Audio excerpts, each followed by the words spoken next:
Deep Dive 1, Water Wall. Embark on an immersive journey into the heart of backyard innovation with our Deep Dive series. Join us as we unveil the meticulous process behind crafting a monumental back wall, transforming a mere landscape into an awe-inspiring sanctuary of light and tranquility. The Deep Dive series is great for those of you that want more in depth on certain features in the yard.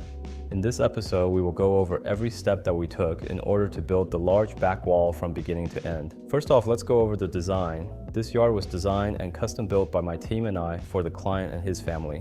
When we were looking over the yard, we noticed that the back wall on this yard was massive due to the wide layout of the yard. Instead of settling for the dull brick wall that was there before, we made the decision to take advantage of the expansive canvas we had available. We went to the drawing board and came up with a single-piece wall that would span the entirety of the backyard. In the original design, we had water that would fall from the top and a basin to catch the water to create a sensual rain-like feel to the yard. We chose beautiful tiling that pairs well with the other colors and textures we have in the yard, along with lighting to go with it. Now you may be wondering, why would someone do this over a regular wall? Just like a regular wall, the main function of this wall is to block out the neighbors and add more privacy. But where this wall differs is that it is a one-off feature built just for this yard.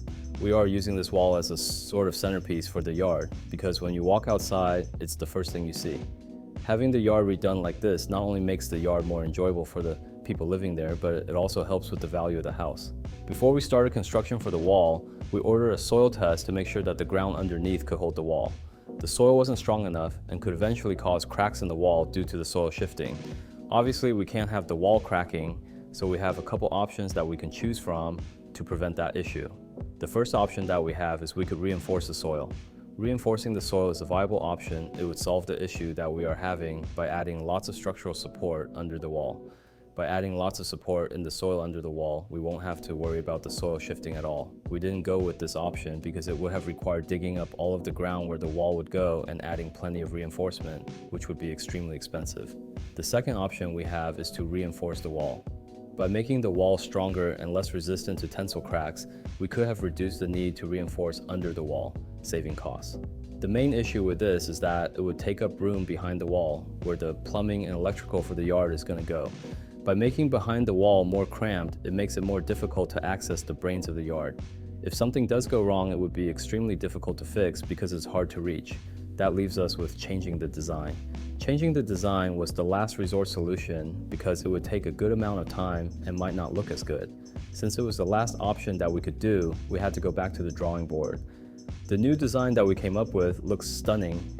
We kept the wall the same length to keep that wow factor, but instead of one continual wall, we broke it up into segments. The reason we have segments is because it removes the issue that we had with the wall possibly cracking due to shifting soil. Now that we have many different segments, it allows the individual pieces to be able to shift slightly and not put strain on the rest of the wall. On top of being functional, we added more visual features, which really makes this wall even more special.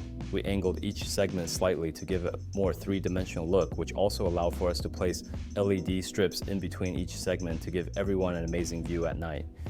With all these new changes, we still kept the water feature that we originally planned, which means that we don't need to go back and change the plumbing. Now that we have the design out of the way, it's time to see how we made it a reality.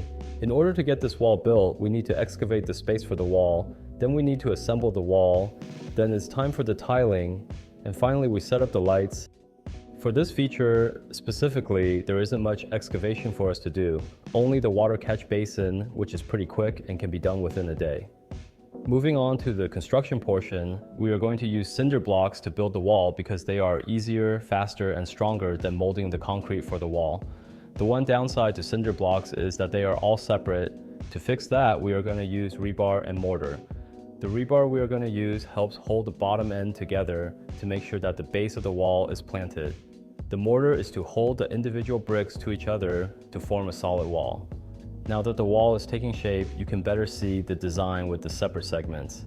Having the wall be separated into many pieces gives it a unique look that nobody else has. But as it sits now, it doesn't look too pretty, so we are going to put beautiful tiling on the face of the wall, which will transform how it looks entirely. Putting the tiling on the wall is no easy task. Not only are the tiles delicate and can chip or crack, but the spacing for each tile needs to be precise. Since we have tiles going around corners, They cut the edge of each tile at a 45-degree angle and aligned them on the wall. We started putting the LED strips in at the same time as the tile so we could get started on programming the lights. The lights are really easy to program. They're just time consuming because you need to program each individual LED, which there were 1,600 of. Once the lights and the tiling were finished, it looked amazing. The lights, water features, and craftsmanship all worked together to give us a truly unique statement piece for this yard. Now let's check out some of the videos from the finished product. Now that the wall is done, I talked with the client and he is extremely pleased with how the wall turned out. We managed to keep the functionality of added privacy and make it look amazing in the process. My favorite part about this feature is the lighting system. The lights change the look of the wall entirely. During the day, it looks like a sort of normal wall, but then at night, when the lights are on, it brings life into the yard. Pair the wall lights with the lights built into the rest of the yard and you have an insane experience waiting for you. Thank you guys for watching. If you enjoyed the video, leave a like and comment what your favorite feature about the wall is. While you're there, don't forget to hit the subscribe button and turn on notifications to never miss a video. Until next time.